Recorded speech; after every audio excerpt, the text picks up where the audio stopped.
and Namaskar. Welcome to a new episode of Africa Talks. And today we'll be talking about how to make the tourism industry more sustainable in the post-COVID world. And to talk about that, I have a group of eminent panelists today with me who will be focusing on various aspects of sustainability in the tourism sector and how our relationship with nature needs to be fundamentally redefined, and we need to rethink how, as human beings, we are interacting with the nature on a day-to-day basis or during various activities, particularly during tourism. So to talk about that today, I have with us a group of 4 eminent panelists. I would like to welcome first Dr. Francisco Diaz. Dr. Francisco Diaz is Associate Professor at the School of Tourism and Maritime Technology in Portugal, and is also the Founder Director of Art and Tour International Tourism Film Festival. Dr. Diaz, I welcome you to this show of Africa Talks. Thank you for the invitation. Thank you. And it's a pleasure to be here. Great. Our next panelist today is Mr. Arun C. Rao. Mr. Arun is owner of Dreadloin Safaris and is passionate about wildlife conservation. And he's joining us today from South Africa. Mr. Arun, welcome to the show. Thank you very much, Narender. It's been a pleasure to be here, definitely. A pleasure to be here. Thank you. Thank you. Next, I would like to welcome Ms. Akanksha Sood Singh, a globally renowned filmmaker, and who has been on the jury of several national and international film festivals also, and has been quite vocal on the issues of environment conservation. Akanksha, welcome to the show. Thank you so much. It's a huge pleasure to be here. Thank you. Next, we have with us Mr. Ugwu Wilson Uche, who is a founder of iTour Africa. He has been working in the media and public relation industry for a long time. He's also associated with Ethiopian Airlines. Mr. Wilson, welcome to the show. It's my pleasure to be here, and I'm glad to be here as well. Great. And we have with us Dr. Najib Umar, who is Director West Africa of Exilient Africa, and he is a promoter of Pan-Africanism. Dr. Najib, I welcome you to the show. Yeah, you are highly welcome. Good evening, everyone. Thank you. Friends, COVID-19 has given us a very strong signal to all of us. The signal is loud and clear that as human beings, during the last 1 century, we have messed up with the environment. And our relationship with the environment needs a fundamental rethinking. We have seen that the way we have been interacting with the natural ecosystem and the biodiversity around us, we have caused a major loss to the environment to our own detriment. This has been done through various ways, through industrialization, through a lot of other activities. Tourism is one of the main activities, especially in Africa, which has a great bearing on environment, and to a large extent is also dependent on environment for its sustainability. So today we'll be talking about, specifically in Africa, how in the context of COVID-19, we can build a tourism sector which is more sustainable, more eco-friendly, and more responsible in its activities and outcomes. Recently, on June 5th, on the occasion of World Environment Day, the UN chief also said that nature is sending us a clear message to us. We are harming the natural world to our own detriment. How this scenario can be changed in the coming years. To talk more about that, I would request our eminent panelists to give their opening remarks about the whole issue of transitioning from the current unsustainable ways of tourism and interacting with nature to a more nature-friendly ways of sustainable tourism. I would request Dr. Francisco first give his opening remarks. Hello everybody. For me, it's a huge responsibility to participate here in this panel. Since I'm not African, I know only two African countries, Morocco and South Africa personally. I watched a lot of films from different countries of Africa, but my experience is short. So, but I think that most of the problems of tourism are more or less similar. Of course, in different aspects, they have a different degree of importance.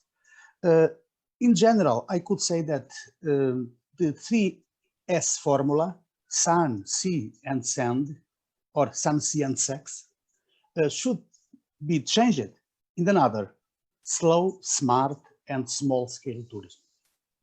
We need more quality. We need meaningful experiences. Not to be everywhere, not to stamp our passport with a lot of countries, but to be for a while in a good place, have quality relationships with hosts.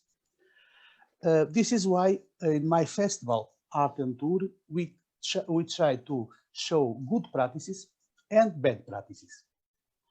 Usually good practices are films produced and distributed by the owners of the businesses. And many of them are really good. Usually bad practices are usually independent documentaries that we also present and award in our festival. About Africa, I think one of the best practices, that one destination that I could highlight as a good practices management is National Park of Gorongosa in Mozambique. It's amazing what they did. When the foundation that managed this park started, all the wild animals didn't exist because of civil war. Now is a place of prosperation, of good example for all the country in Mozambique. In general, a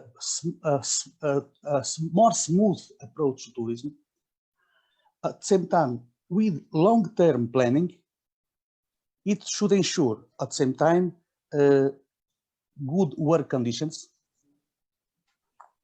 gender equity, to conserve cultural identity, and take the community at the core of planning. The best models for tourism development should be bottom-up approach. Of course, tourism needs top-down also decisions. Also need support by the governments, because more than half of resources of tourism are public. They have to be managed by governments. But communities and well-being of community have to be the final goal of any tourism model. This is why the control by population living in territories have to be the main criteria. Great. Dr. Francisco, thank you so much. I think you have given us a new mantra, if I say, of triple S, slow, smart, and small scale tourism. We'll come back to you on that to talk more about that, how it can be implemented on the ground in the coming years. I would like to go to Mr. Arun C. Rao now for his opening remarks about how to make this industry, the tourism industry in which you are working, more sustainable, and why the COVID-19 has given us this, has make us understood that, why the industry was not understanding the importance of, building up a more sustainable, way of functioning within inside. Going to you, Mr. Arun C. Rao.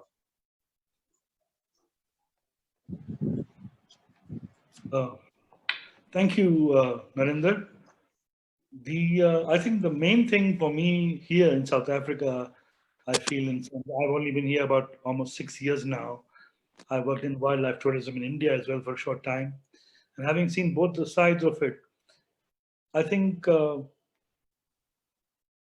I feel in some ways, I've only been, my sense of this thing is only limited to South Africa, but what I'm seeing here, to build on what Dr. Dias has just said, small, slow, and small scale is exactly how it operates here. We are a very small individual operators, small people doing, it's by and large a small scale industry, which is huge. The employment level is massive, but the actual individual operators are multiple and very small. So in that sense, I feel we are doing fairly well as far as, spreading out the tourism like that. But the issue with sustainability as a long haul destination, as I mentioned, we have to, we can only minimize carbon footprints, use solar, use so many alternative methods of this thing. We're talking about electric safari vehicles and debating the issues with that as well. But I think by and large, we are in fact sustainable. It's just that with COVID now, without travel restriction being so rigid and so what it is, it's becoming an untenable situation for us here in South Africa. Okay. Hope to improve that as the days go by, because otherwise it will be tourism, as you know, is the worst hit industry across the world. And for a country which has 8% of its GDP coming from tourism, it's a big blow. It's a big blow here. So we'll be coming back to you, Mr. Arun, that how the government or the industry people are planning to revive the economy, revive the industry in the coming years, and how sustainability could be built in during in this revival plan of the tourism industry there in South Africa. Coming to you, Akanksha, today we are discussing a very important issue in the context of COVID-19, though we are very specific about tourism in Africa, given that tourism in Africa is a very important economic activity there in several countries. But in general, I would like to get your views that what are the ways, very briefly, if you can share, that the industry needs to incorporate in the coming years to become more economically responsible and sustainable in its operations. Thank you, Narendra. I feel that this pandemic has essentially shown us how unprepared we are in the 21st century. And, moving forward, I think this is just the right time for everyone across the world to pause and rethink. Rethink how in the future, how much is going to be our carbon footprint, and what are the ways in which we can bring that down. Whatever choices we make, are they going to be sustainable? And it's not just limited to tourism. Of course, it's one of the big sectors. I believe that almost 8% of the emissions, global emissions, come from the tourism sector itself. This was a study done in 2018. But having said that, the decisions that we're going to make today, the lessons that we learn today, are going to have a very long-term impact on the environment, on the socio-economic conditions. And so what, as citizens, firstly, are we going to be able to do? And what and how are we going to pressure industries and the government to heed to the decisions and to the future that we want? Yeah. So, as a citizen, what kind of pressure we can create on the government to heed to the concerns that have been raised during COVID-19? Coming to you, Mr. Wilson Uche, you have been working in this industry. You work in the media, you work in the public relations sector, marketing sector, and you have also been, promoting destinations, tourism destinations. So, how you see this entire problem that has come on our face due to COVID-19, and the problem that has generally been created by our own activities, that today we have been, for several, decades, we have been practicing such unsustainable ways of tourism and establishing a relationship with the environment which was not beneficial to us or to the nature. How do you think, now being a PR practitioner and a tourism destination promoter, what kind of activities do you think in the post-COVID-19 world needs to be taken up to ensure that we have more sustainable tourism in the coming years, particularly in your country like Nigeria? Thank you very much. I must start by saying that I am happy that something like this happened, and then I'm not happy as well. Why I am happy is because to a large extent it exposed some of our inadequacies, especially when we think that we have had it all. For us, there's a whole lot of loopholes where we needed to really give attention, and we are not giving attention to it, especially when it has to do with government involvement in tourism promotion. Now, especially in Africa, I'm talking from Africa. So Africa, they have a whole lot of things that is bedeviling us. And then they think that we should attack some other things and then leave tourism. There are countries that have their success stories. And I'm very grateful that they are showing example. But at the same time, this pandemic exposed a whole lot. Some of the things that we have not done right. There has to be this strong collaboration among countries, among individuals, and then government has to tackle things that has to do with tourism. Because when you talk about tourism, you talk about, like you did mention earlier, you say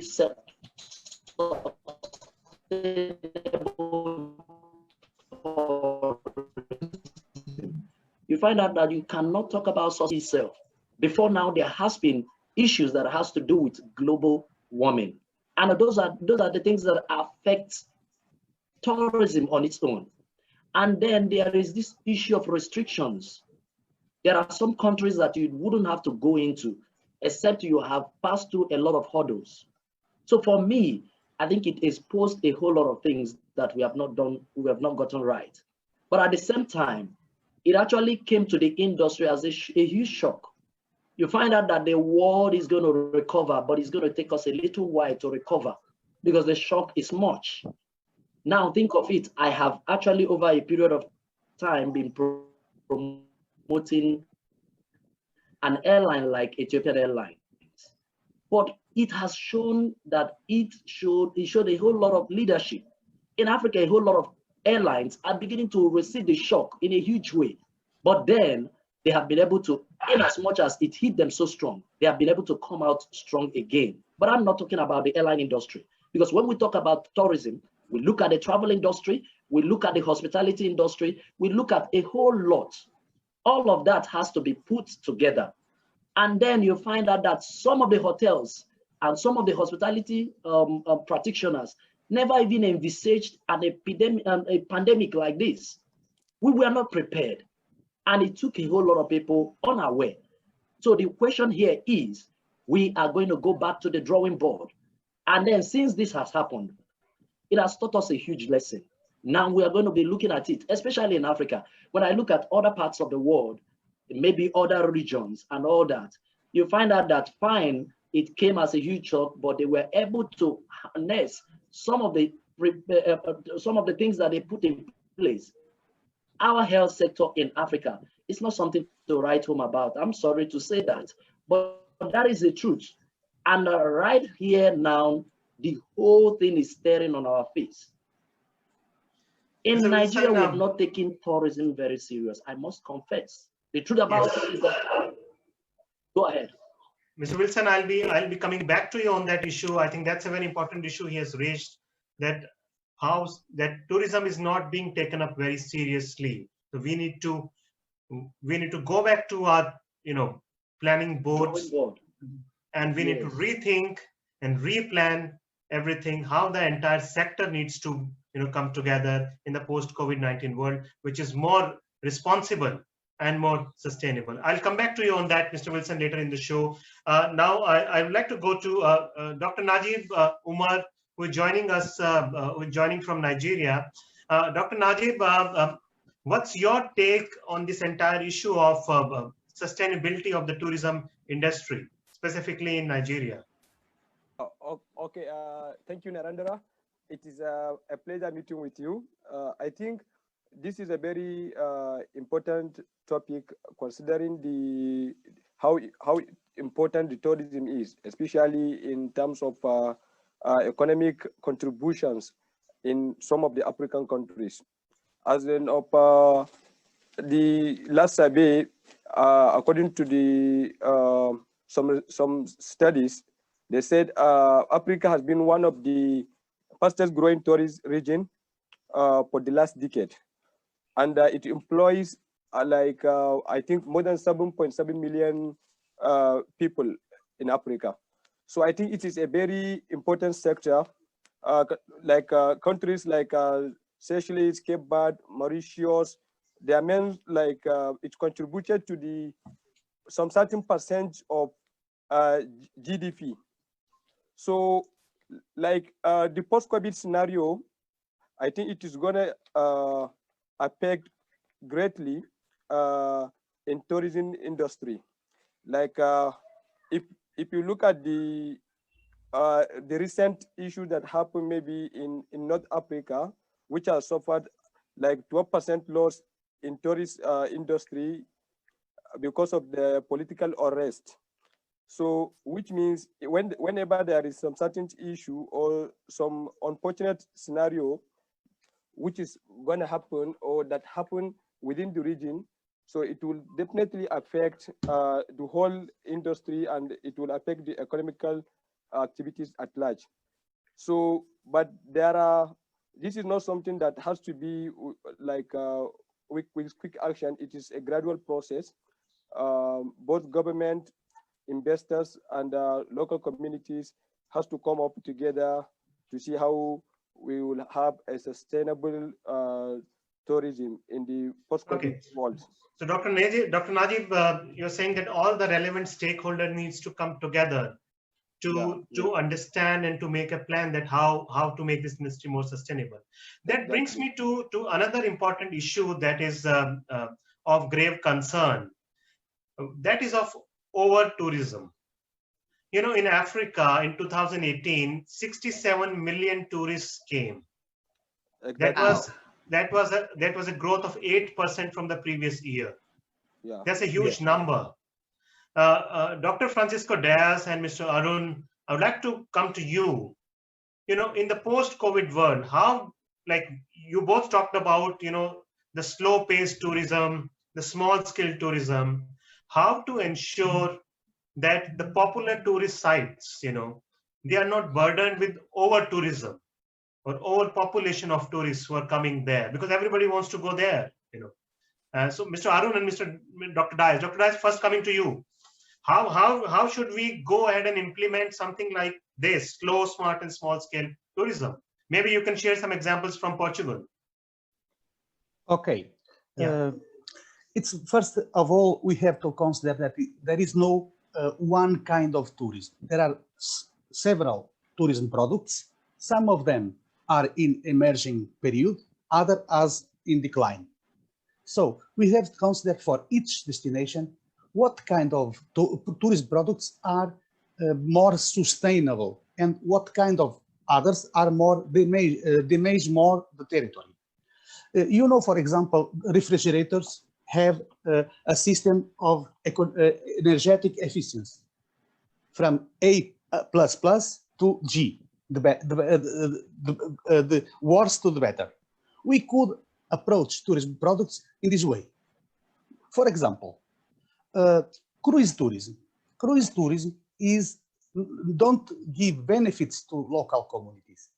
It's in the hands of the big companies that take all the profit. The same thing with all-inclusive package or resorts that are isolated from local populations. They are just capitalistic business for worldwide companies. We need, this is why I said, sustainable tourism means right now community-based tourism. Okay, the people have to pay in the places, not before the party. And rural places, mountains, usually more natural places, have to take advantage of the nowadays situation. At the same time, already adult destinations, already developed destinations, has to change a little bit. They have to make more support on the culture, on the creative tourism, for example, creative products.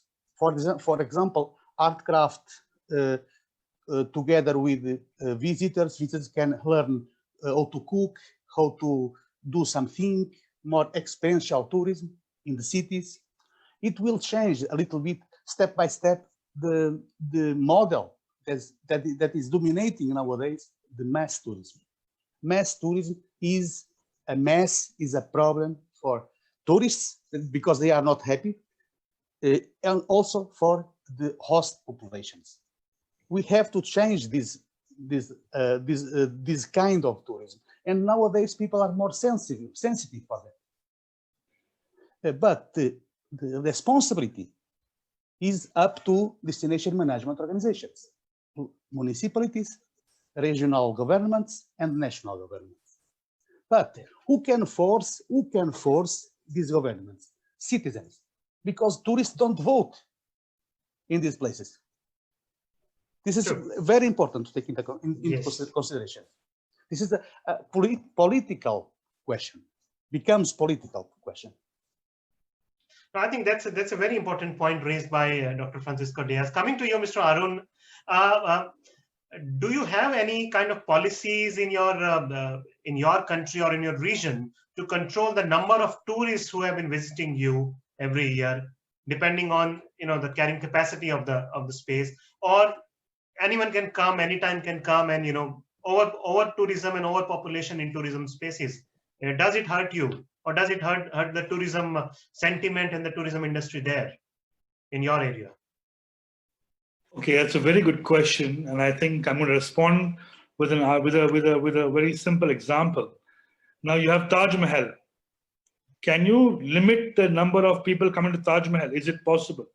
It is not within our hands. Maybe 20 million come this year, maybe 100 million want to come next year, whether they are Indian, they are from outside. There is no control. You cannot legislate how many people go, how many places. So I think the COVID issue is going to become much more of a, like Dr. Diaz also very well said, it has to be personalized. You have to realize that, okay, listen, I shouldn't put too much pressure on this and this situation. Let me do much more experiential tourism. Let me go and learn how to make baskets somewhere in Bali for a week instead of going run around and run here and there. Or come to Africa and live in a village and actually do something, much different. Till that awareness comes into people and till all that comes into the situation, there's going to be very little, change. The regular whistle-stop tour, I call it. You arrive in the morning, run around the whole day, pick it up in the evening, run again somewhere else, again go sit down in the bus, Zoom all night somewhere, one night here, one night there, one night there. They do, even in Kenya, they do 5 or 6 parks in 7 days and they are gone. Now, that is not a way to experience something. Much rather go to 1, maybe 2 parks and experience properly, get a feel of the wildlife first. Similarly in Europe, I've done European tours as well. Every day you're in a new city. By the time you come out, you don't even know what you saw and what you didn't see anymore. You have a camera, otherwise you have to remember, okay, where did we go and what did we do and which church is this and which piazza is that one? I mean, no clue, because it all happens so boom, fast. So I think slowing down and relaxing is far more important. Having said that, Kruger Park is a national icon in South African tourism here. People come for the Kruger Park, people come for the Table Mountain and the bottom of the, the bottom of the world, basically, end of Africa, Cape Agulhas, Cape of Good Hope, very rich in history. El Cabo del Boa Esperanza, Dr. Diaz. That was the first name. I was there last year. Yes, you see. Yeah. So, when Bartolomeo Diaz found it, I think yeah. your compatriot, My ancestor. Your namesake, yes, your ancestor. Yeah. So the point being that, okay, Kruger Park has 9 gates, 9 entrances, and 4 or 5 of them are very close accessible to main cities and airports. So the pressure naturally comes to that side. Now, Sandbox has had a very sensible policy. They have a 5-year plan. The South African National Parks Board has a 5-year conservative tourism and conservation plan. I'm sorry, not conservative, I'm sorry, conservation and tourism plan, which they are implementing since last year. It goes till, I think, 2017 to 2022. They have a plan already in which they are providing you sustainable alternatives and sustainable options and conservation within the Parks Management Board itself. And they are promulgating policy and practice within all the national parks. There are 27 national parks here, which they are doing it. The private parks and the private reserves in South Africa are also governed by similar rules in the Department of Environmental Affairs, and they are also doing it at the same time. I'll give you a simple example. There is a per day quota on all high pressure days and holidays in the park, because we know on these days, summer vacation, school vacation, this and this and this, there's going to be a very high pressure on the park. Remember, South Africans, 80% of visitors to Kruger Park are actually from South Africa. The passion for wildlife is here. Local people go. Weekend, let's go to the park. Let's camp out. Let's take the caravan down there. Let's take a few tents and stay there. Let's take a chalet and stay there. So the bookings for residentials in the park as well as visitors to the park is pretty high. On those days, there's a limit. At a certain number of vehicles in the park, it's shut. Now, some people say it's too many already. Some people say not enough, we are in the line, etc. But that's debatable, and whatever number you come up with, somebody's going to say no, somebody's going to say this is wrong. So that's a separate issue. The point is, it has been taken into account. And if people would take a little time and go a little further north, 100 kilometers more, and enter from there, there's nobody on the road there. Hardly anybody. There's 25 safari vehicles here. There's not even one at Falaborwa, or two, there's nobody there. But then the point is, it costs a little bit more to go there. It costs a little bit more to stay there.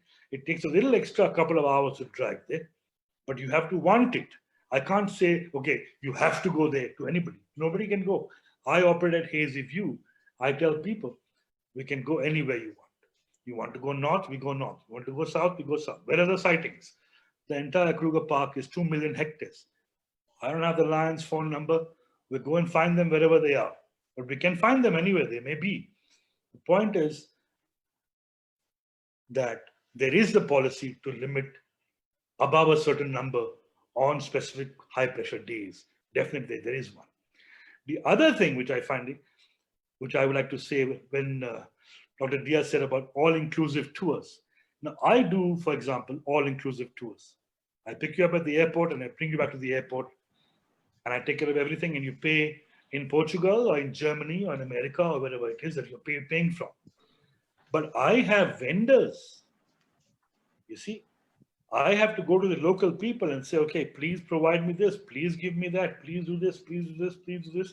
So I have multiple vendors below me who cannot reach out to customers themselves.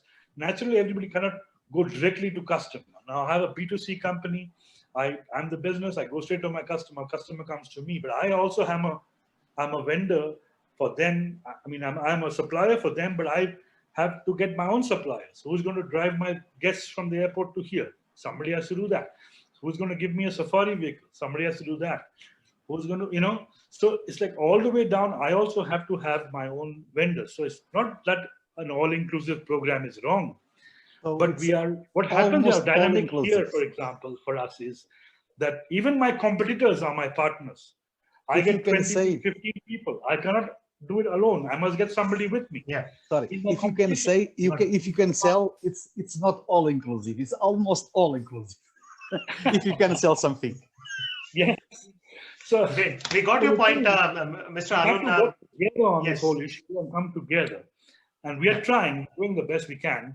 And you must remember, there are no huge agencies here. Everybody has one guest house. That's just one guest house. They have now going to be losing 8 months of revenue in 1 year. How can anybody lose that? How can even Sandbox? Sandbox makes what, couple of billion a year from visitors to Africa. 8 months is 2/3 of their revenue. I'm not talking about profit. Revenue is gone. Imagine how are they going to meet their overheads? It's a huge problem.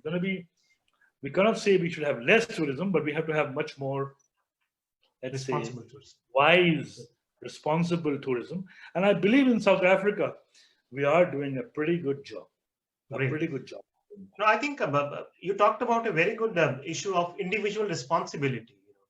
The individual tourists also have a responsibility. What Yes. Dr. Dias and Mr. Arun talked about, that what actually they want to do when they go out and when they are traveling in different countries. It also comes down to individual people, how they are planning their time in traveling. Coming to you, Mr. Wilson Uche, because you work in promoting destinations, travel destinations, tourism destinations. Do you think in a country like Nigeria, do you have enough policies to ensure, or maybe because of COVID-19, would you like to push for certain policies or certain directives in your own country to ensure that there is not that the popular tourism destinations are not overpopulated with tourists? Or would you just like to, because it has already been 6 months, the tourism industry has completely gone down, you want to push it hard to get more revenues now in the coming years? What would be your perspective in reviving tourism in the coming years with a focus on sustainability and particularly on the environmental sustainability of tourism industry? Mr. Wilson, please unmute yourself. Okay, Yes. thank you very much. I am very glad that we are discussing this. And for me, I think individuals like those stakeholders in the industry, they have been able to do a whole lot in coming together and then ensuring that the industry is growing from one point to another. So, but right now, as at the point where we are, we will be looking at the possibility of trying to win the trust of tourists coming in, because there's a whole lot they are afraid of. They are concerned about the health issues, they are concerned about security issues. But then for us, like since we've been promoting tourism, I have been able to find out that earlier before now, I never knew my country had such massive tourist potential or tourism potentials. And then when I discovered that, it now left me to now begin to push that people begin to get to know, especially locals. Because sometimes you find out a situation whereby even the people who stay within such environment, they don't even know that such things do exist. So ours is to create awareness and then also to draw the government's attention. Some of us have been able to sit down with government officials and we discuss things, how best government can come in and then put resources together to promote this tourism, to promote tourism. And then the response has actually been encouraging, I will tell you. At some point, I remember in recent time, the meeting that was held by interministerial, it's more like an interministerial conference by UNWTO. And it was at that point in time that the minister suggested that there should be a master plan. For me, I think that master plan is long overdue. There should have been a master plan where we plan on the way forward. And when we talk about the way forward, it has to be a plan that is achievable, a sustainable plan. And that is what we are saying. As individuals, we have our role, the communities as well, like I've been sensitizing them, that they also have their role to play. Before government can come to help you, there has been something that you on your own should be able to do. So when it comes to crowd, Nigeria has also not been able to receive the fair share of external tourists, like foreign coming into the country. But then I think it's been encouraging. People are coming because Nigeria is so much endowed. When I mean so much endowed, I am very sure that there's no country in Africa that has as much waterfalls as we do have in Nigeria. And then these things are things we can showcase to the world. And then the history, our history is also something that we should also cash in on. So we are doing our best, trying to encourage individuals, trying to encourage the government. Like for me, the response I've been getting, at some point I felt that it's only Africans that can develop Africa. So what we try doing is that we encourage local tourists to go to those sites, see how best they can encourage communities, and then we see how best you can sustain it. And it's been encouraging. I tell you, the last tour we had over 78 persons going to those sites. And now with COVID, we may not get as much as that. We may not get as much as 500. We may not get as much as 5,000, but then we will start small by small, but keep increasing and sustaining it. And that is exactly what we hope to achieve. Like myself, we are going to have few persons just to let people know that the tourism industry is already open. Even with COVID, it is open. So I am encouraging that few persons will join me on a tour, ensuring that we observe all the rules that are required in the industry to ensure that there, when you talk about the social distancing, we also ensure that we observe all of that. But then we must encourage ourselves, because we can't allow tourism industry not to thrive in Nigeria. And that is exactly what we are doing. Mr. Wilson, it's interesting to know that, the way, as per your plan, the way you are promoting communities to come forward in terms of tourism. I think that's what Dr. Diaz was also saying. It has to be community integrated or community-based tourism, which is more sustainable, which is more localized, which is more experiential. I think that's one good way of going forward in the tourism industry. Coming to you, Akanksha, the issue of sustainability is not just sector specific. It has a larger perspective to it. COVID-19 has shown us that there have been different ways we have been harming the ecosystem in which we are also part of that ecosystem. So we are actually talking about a larger narrative, how we see our relationship with nature. For nature-based tourism, for a lot of people who go to wildlife parks and close to nature, the whole idea of tourism is to understand nature, to come close to nature, But because of maybe commercialization, because of what Mr. Arun was saying, people are in a hurry to just, visit and see so many places at once, that whole idea of, environment conservation, respect for nature, that is relegated to the background, that is not there as a priority. How, as a filmmaker, as a storyteller, do you think that the whole narrative needs to be changed, and how it can be changed so that people start viewing nature or environment or a wildlife or a national park or a biodiversity hotspot, not just a travel destination, but as something where they're going to learn and experience something which nature can, give them? Akanksha. Narendra, like how Wilson had said that obviously there's a lot of sadness because of this pandemic. There's grief, there's anxiety, there's panic. And like he said, he's also happy. To a very large extent, even I'm happy because the one aspect that has really, really benefited is nature. There has been a pause because of our complete lockdowns. The one thing that's benefited is nature. But having said that, we all know how in India the government is using this lockdown as an excuse to exploit a lot of our natural spaces. The northeast of India, what's happening in Maharashtra, in Andhra Pradesh, in Karnataka, it's been in the news, right? So the narrative, I feel, is drastically going to change in terms of storytelling. If and when this opens up, it's obviously all going to be about the impact of the COVID, of the COVID on not just the economy or the it's also on the environment and obviously on wildlife. And I'm sure there are people, who are researching and trying to figure out. So I think largely, immediately, we're going to see a lot of impact stories that are going to be coming out.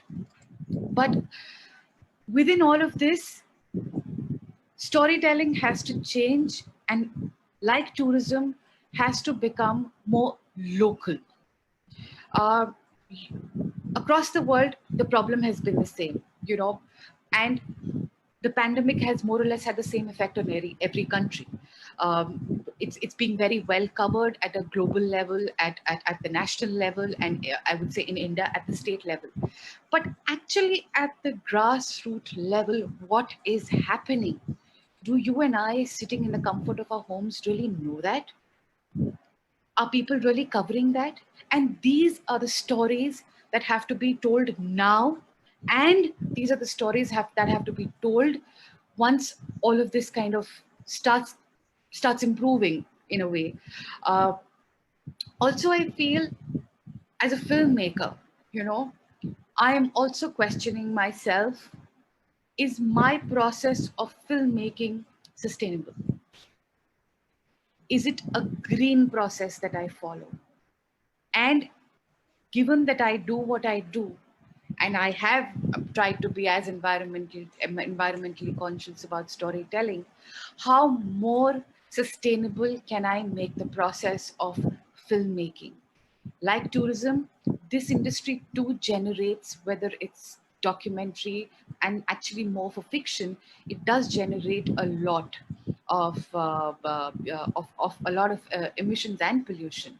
And so I want to see, as an individual, as an environment filmmaker, as a conservationist, and it has to start with me to set an example for others to follow, not just through my work, but also through the films that I tell and the process of filmmaking. How sustainable can this become moving forward? Tourism, wildlife places in India, like in Africa, are regulated more or less the same way, like how Arun has pointed out. People do go there for a whole lot of reasons, whether it's photography, it's a break, it's just on an itinerary, 8 p.m. bus pickup and 10 o'clock Ranthambore and next evening in Kaziranga. But there's a lot beyond the big national parks, which are, in a way, I would say, controlled by a lot of powerful brands and names and a nexus of, individuals and organizations. And I think as a consumer, I can demand. If 1+1+1 get together and put the pressure, even in the tourism industry, things can change. The Northeast is a beautiful place. It can open up. It has opened up a lot in just 20 years that I've been doing filmmaking. It has opened up a lot, but there are still restrictions.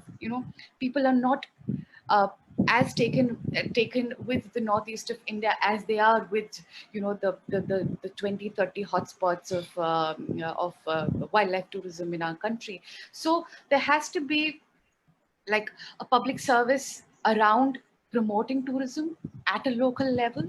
Individuals have to rethink the choices they're making. Obviously, we all want to travel abroad and see different countries and different places. But I think post-COVID, we really need to, like Dr. Francis had said, think small. Maybe start with your own country. Make itineraries which are more sustainable, which are more eco-friendly, and most beneficial to the communities that live in those places. Great. I think that's a wonderful point. Coming to you, Dr. Francisco Diaz, through your festival, you run a very prominent tourism film festival. What kind of message you would like to give to the tourism industry and people? Thank you. And what kind of narrative you want to set through your film festival on this issue? Thank you for the opportunity, because for me it's important to say that. I confess that I have a problem. I have to educate my jury. We have 23 jury members from 16 countries.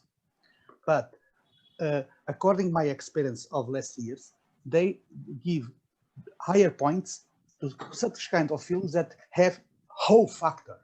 Doesn't matter the content. Okay? It's time to educate them. And this year I will do that. I give an example. It is an Indian film, Memories of a Destination. This is not a film. This is a sequence, a fast sequence of image and a voice, a guy singing according to the pace of the image. It shows just 100 photos a tourist shoot.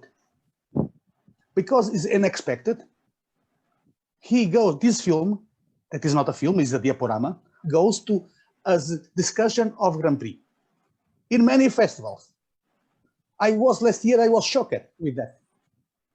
This is absolutely the contrary that I'm stressing for. So this year, I will educate my jury members. I will create a what to do list and what you have to avoid. And if they change 2 criteria, Likert scales, related with content, related with sustainability. So for me, is very important. Great. And I will do that immediately. Jury members start next week work, and they will receive such kind of surprise. Coming to you, Dr. Najib, Umar, your final points on this whole issue of sustainability, building respect for environment, and also exploring new destinations. How do you see your final words on that?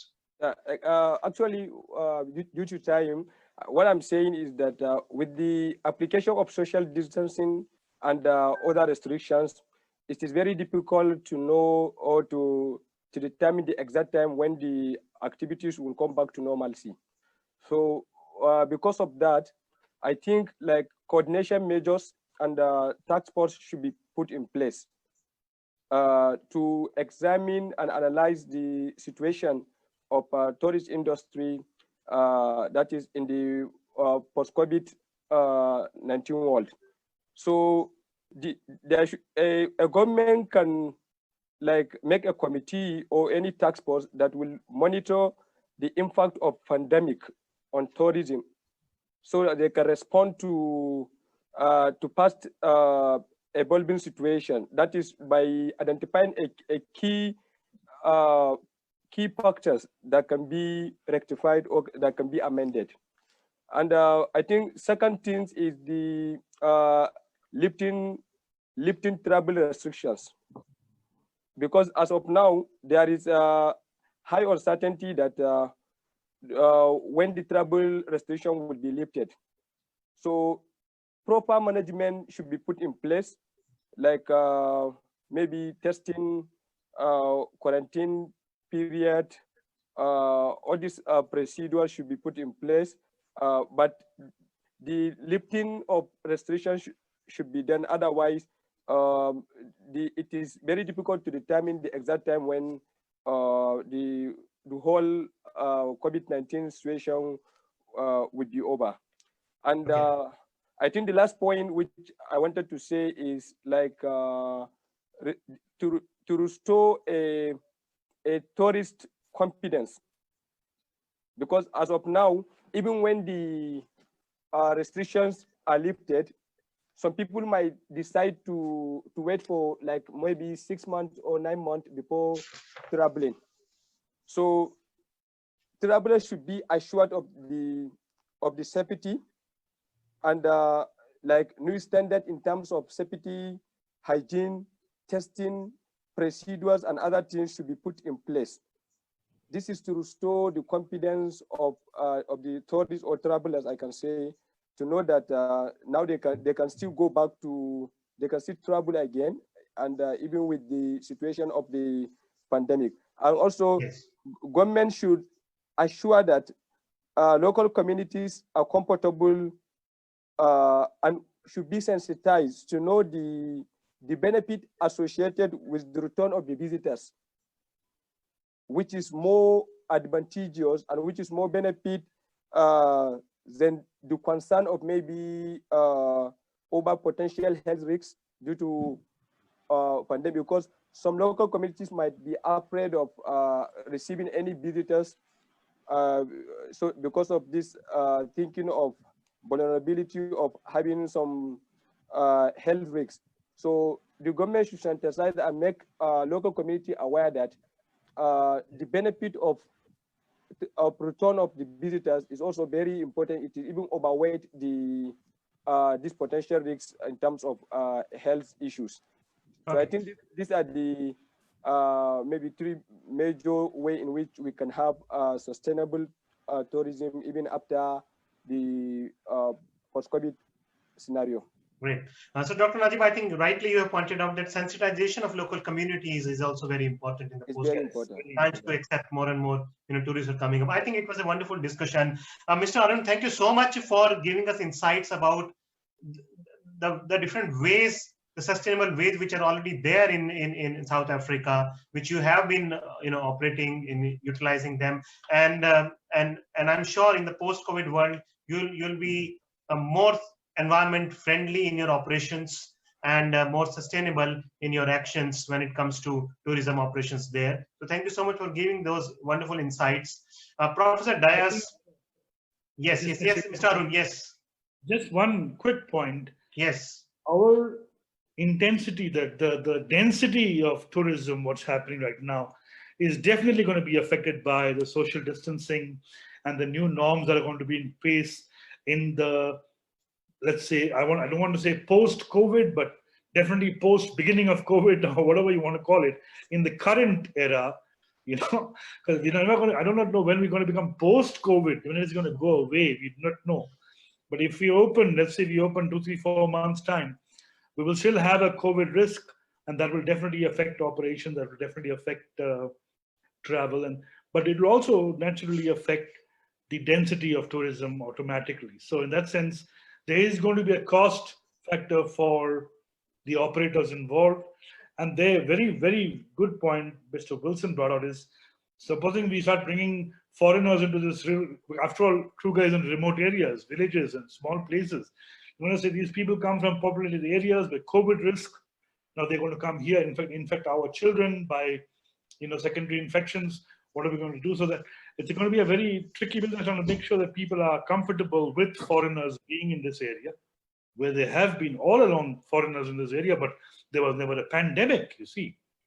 So now to have the same vendors and the same people applying and the same local people working in the, for example, in the parks and in the lodges and the hotels and everywhere else, in touch with foreign tourists who could possibly be carrying COVID.